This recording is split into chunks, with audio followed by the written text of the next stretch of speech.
مردم افغانستان زورگویی را قبول نداره. پاکستان باید بداند مردم افغانستان غلامی کرده نمیتونه. چطور افغانها را میگن که افغانها قدر ناشناس هستند؟ یوه ولسي غونډه کې د پاکستان د هوایي بریدونو کلکه غندنه وشوه. د کابل ښار د شپږمې ناحیې اړوند په یو جامع جومات کې ګڼ شمېر دیني عالمانو او قومي مخورو د جهادي شخصیت سید محمد هادي د تلین په نمانځغونډه کې د پاکستان حکومت او وروستیو کړنو په اړه وویل. د افغانانو د جهاد او مبارزو له برکته پاکستان د شوروي له یرغل وژغورل شو. ویناوال وویل د پاکستان حکومت یو شمېر حکومتي مسؤلینو ځینې څرګندونې چې د افغانانو په اړه یې کوي ناسمې دي او د افغانانو د ویاړلي تاریخ او اتلولیو څخه سترګې پټول دي. به حکام پاکستان میگویم حرمت ملت افغانستان را رعایت کنید. ملت مجاهد افغانستان سپری بود در برابر مهاجمین شوروی.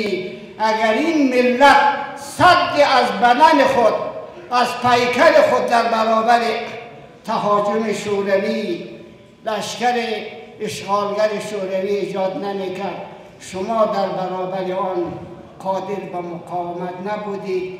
این خدمت بزرگ ملت افغانستان را در نظر بگیرید. ما با ملت پاکستان هیچ مشکل نداریم. ما با سردمداران و اولیای امور پاکستان مشکل داریم. چطور افغانها را میگن که افغانها قدر ناشناس هستند؟ مگر قدر ناشناس نظامیان پاکستان نیستند که با ما بارها میگفتن اگر شما به جهاد قیام نمیکردین ما به مقابل شوروی امکان تحمل را نداشتیم.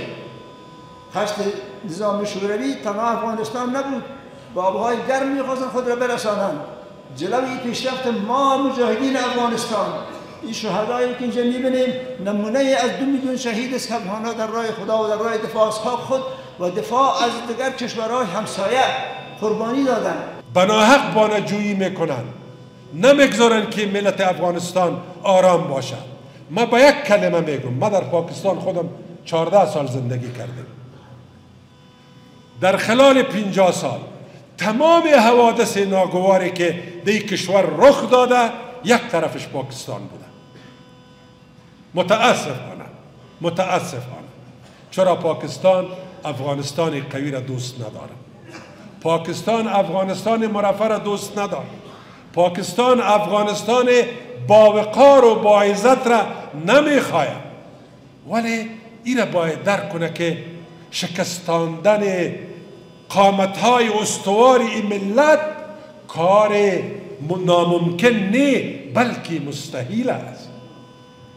مستحیل است. پدرای ما 2 بار امپراتور انگریز را شکست دادند. ما و شما امپراتور وارسا را به سرکردگی روس‌ها شکست دادیم.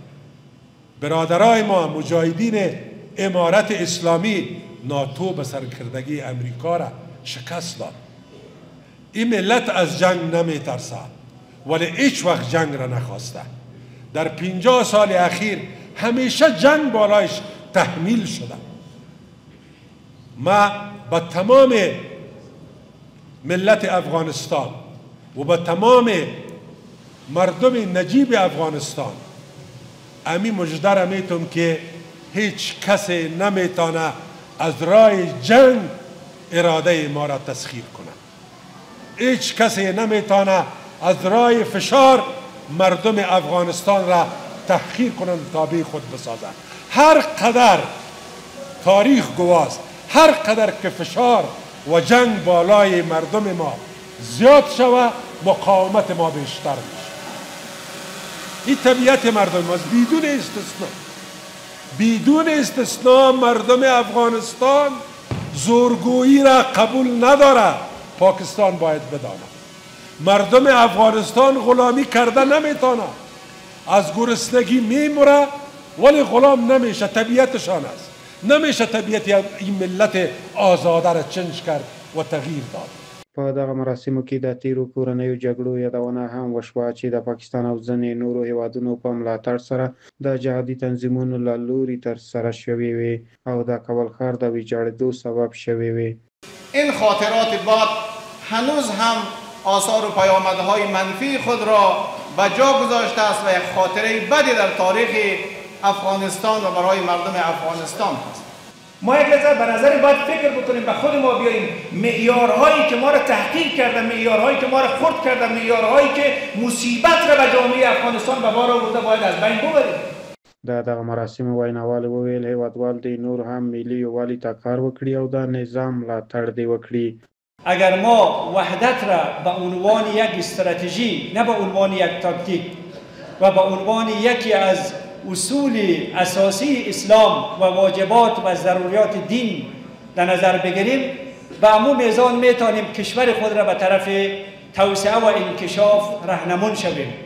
دا یادونه وړ ده چې د پیغمبر اعظم کلتوري بنسټ له لوري له دې مخکې هم د هیواد په بېلابېلو ولایتونو او پلازمینه کابل کې د جهادي ارزښتونو د درناوي او د نظام د ملاتړ په موخه دا ډول کلتوري او علمي فعالیتونه ترسره شوي دي.